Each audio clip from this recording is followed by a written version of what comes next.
Okay, then let's take a look at the vehicles themselves. There's 4 drones, as I mentioned before, and there's actually the commander figure. The drones are smaller than the commander figure. In fact, the drones pretty much fit in my hand. And here's just a quick size comparison with a deluxe figure. You can see how small it is.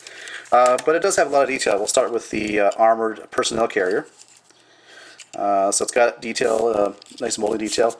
The little gun turret rotates around.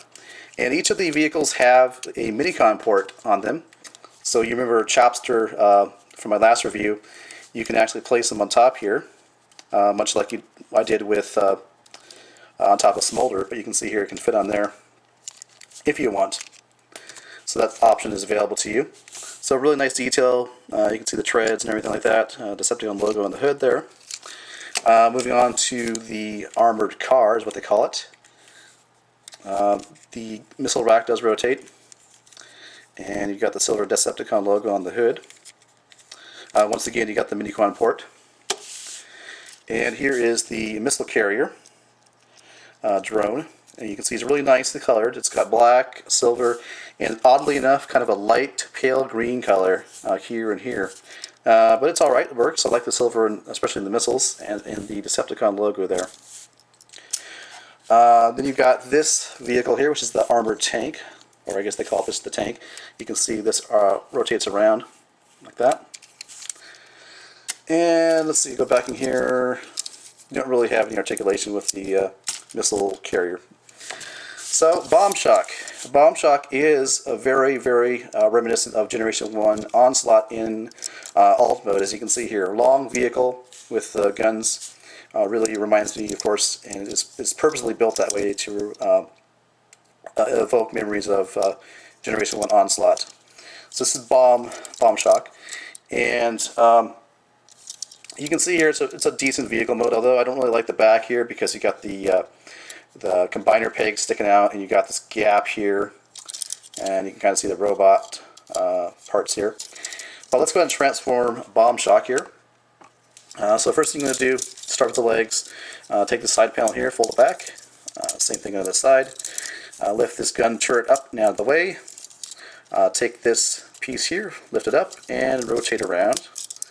Fold it back down, split the legs, out come the feet. And then take the arms, split them apart, rotate so that you have this yellow piece facing you, and then rotate the forearm like that. So you've got the combiner piece facing down like that. And just do the same thing on the other side.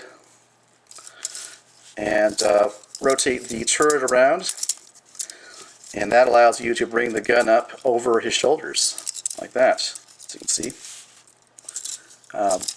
So you've got that,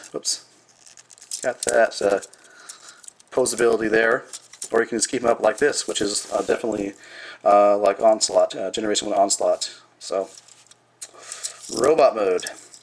So now I'm going to go ahead and transform him into his getting ready to be combined mode, I guess you call it. Let's go ahead and rotate the turret around again. Oops, get the arm out of the way. I'm going to take this piece here, lift it up. Oops. That's going to become the larger head in combined mode. And what you got to do is move this piece over to the smaller head, like this. So you just kind of have to, basically you have to force it a little bit. There you go. It's about that point. You want to still see the Decepticon logo there on the chest.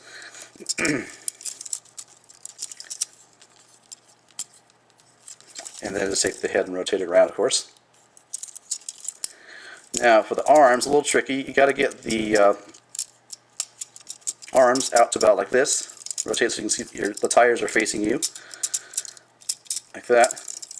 And then what you're going to do is you're going to you should be able to stick the arm up like that. And there is actually a peg and a slot there. You're going to slot that in there, and it does hold really nicely. So I'm going to do the same thing on the other side here, and just position so that the combining points are pointing outwards like that. So, and the legs, of course, you got to fold up the feet, rotate the legs around like that, and just pull out the legs so that they're in a little wider stance like that, and then bring out the combining pieces here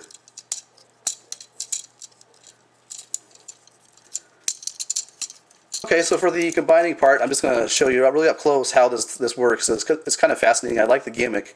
I'm going to start with the lower right leg, and you want to insert the combining piece or post into the slot here, and I'm going to do it like this so you can kind of see the process here. Really like how that. So you got the foot popped out, and you get this nice. The turret sticks out like this at at the knee area there. So that's really cool. I like that. I'll take the armored car mode and do the same thing. Stick it in the hole. Get you a close-up view here.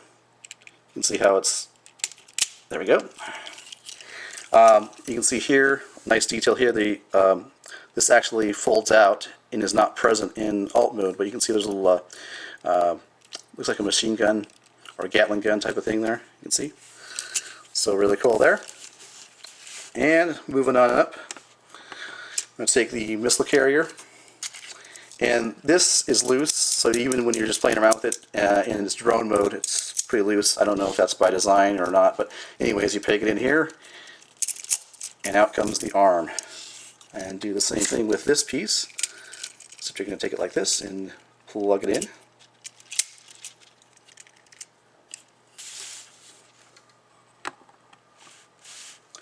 So there is Bombshock combined with the Combaticons.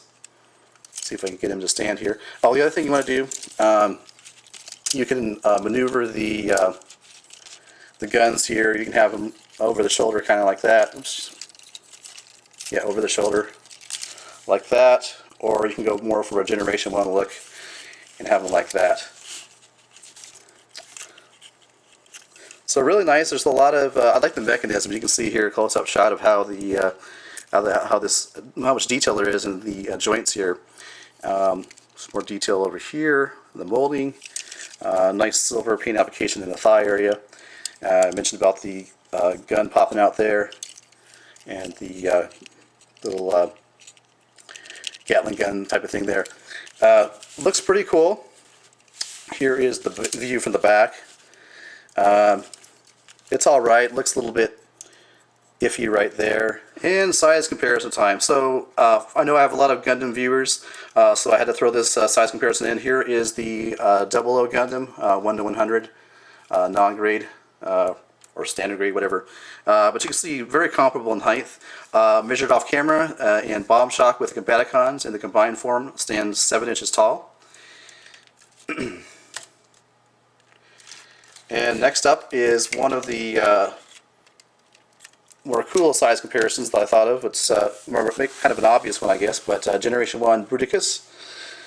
You can see Bruticus is fairly taller than Bombshock with the Combaticons, and definitely has more girth to him, I guess you'd call it. So there is an interesting little size comparison there. I recommend you pick up this figure.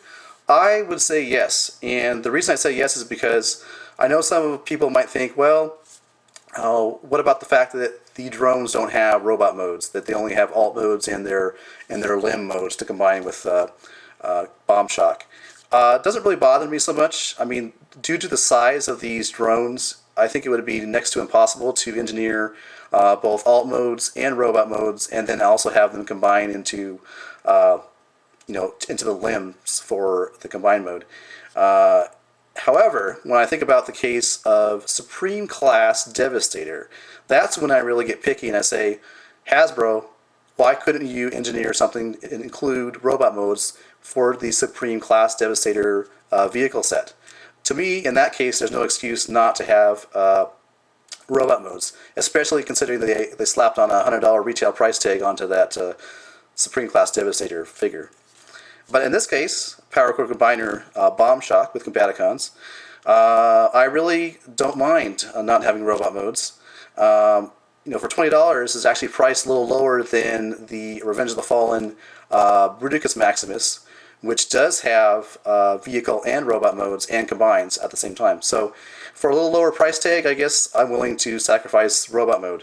I really like the gimmick too. The gimmick mode looks pretty well, I think. I can see how if you don't like the gimmick, you might be disappointed that there's not a robot mode for these drones, but I like the fact that you can take the individual drones and combine them with any of the commander figures. Like I was mentioning in my review of Smolder. Here's Smolder. He can combine with these drones, as can Huffer. So that playability factor really is appealing to me.